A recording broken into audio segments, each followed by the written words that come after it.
Nous allons donner quelques éléments de réponse et d'éclaircissement sur l'examen Contrôle 1 2019 du module Biotechnologie et amélioration des plantes.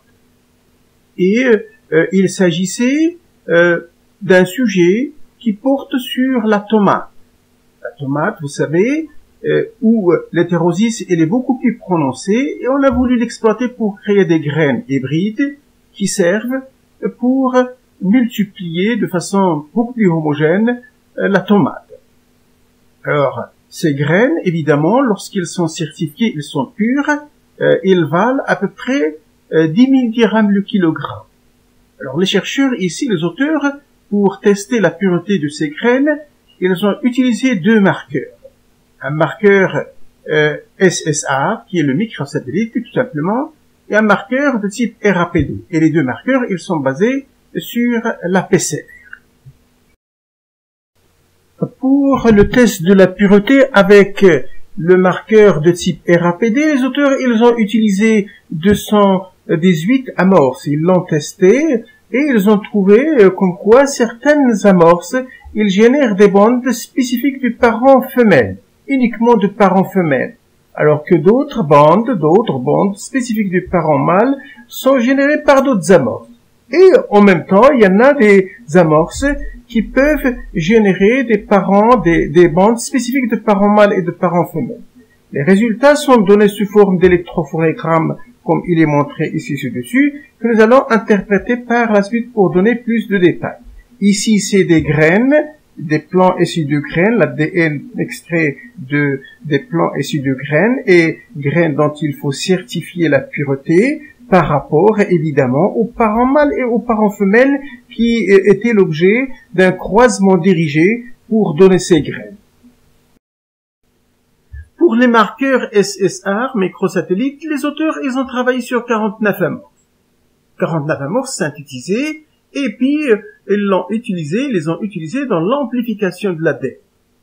Et après amplification, il y avait une électrophorèse des fragments générés, électrophorèse à 120 volts sur un gel de polyacrylamide, cette fois-ci polyacrylamide 8%, et la révélation a été faite par le nitrate d'argent.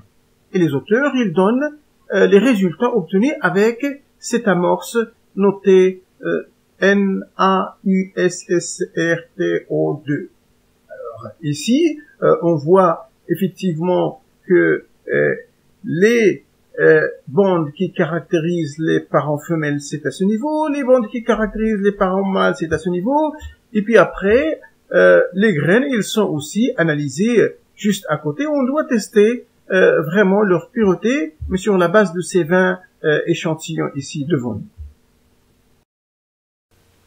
Juste pour rappeler l'usage des marqueurs moléculaires basés sur la PCR dans le test de la pureté des graines de tomates ici.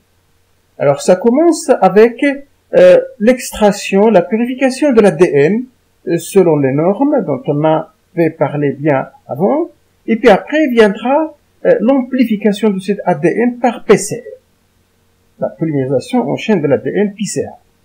Alors cette polymérisation se fait selon le marquage. S'il s'agit du marqueur RAPD aléatoire, on utilise souvent une seule amorce qui est courte, de l'ordre de 10 nucléotides, et puis après, une fois les paramètres de dénaturation, de fixation de ces amorces et d'élongation sont précisés avec le mélange réactionnel, on va générer des fragments d'ADN.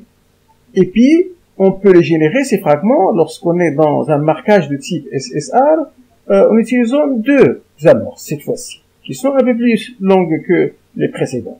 Et puis après, on va générer des fragments, mais les fragments, que ça soit par RAPD généré ou par SSR, ils vont subir une troisième étape, c'est l'étape de l'électrophorèse. L'électrophorèse qui souvent se fait sur des gels d'agarose pour les marqueurs RAPD, agarose 1% en moyenne, et puis révélation avec le bromure d'éthidium, tandis que lorsqu'il s'agit du marquage de type SSR, la révélation, ou plutôt l'électrophorèse, il se fait sur des gels de polyacrylamide, étant donné les tailles faibles de ces marqueurs. Et puis, la révélation est peut-être faite avec le nitrate d'argent. Revenons aux électrophorégrammes qui correspondent au RAPD et SSA. Alors, rapidement, il faut tout de suite reconnaître quelles sont les bandes qui caractérisent les parents mâles et les parents femelles.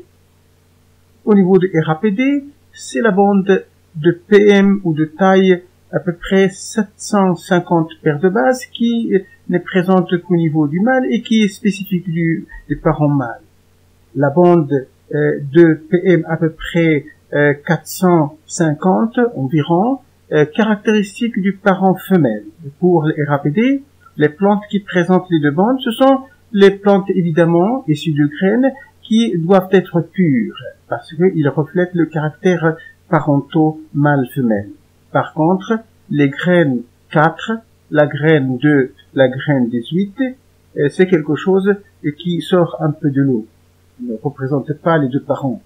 Alors, même raisonnement aussi pour les marqueurs SSA, où vraiment la bande ici F pour F, le femelle, la bande de moléculaire environ de 115 paires de bases pour le mâle, et puis les plantes qui sont conformes, qui sont, si vous voulez, pures, c'est quelque chose qui présente les deux bandes en même temps.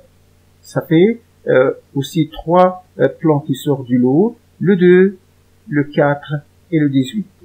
Et ça fait un taux de conformité qui est de l'ordre de 17 sur 20, aussi bien pour RAPD que pour SSA. Alors, si le taux de pureté 100% équivaut à 10 000 dirhams le prix au kilogramme des graines, cela veut dire, et c'est à vous de calculer, combien ça fait le prix de ces graines dans la pureté est de l'ordre de 85%.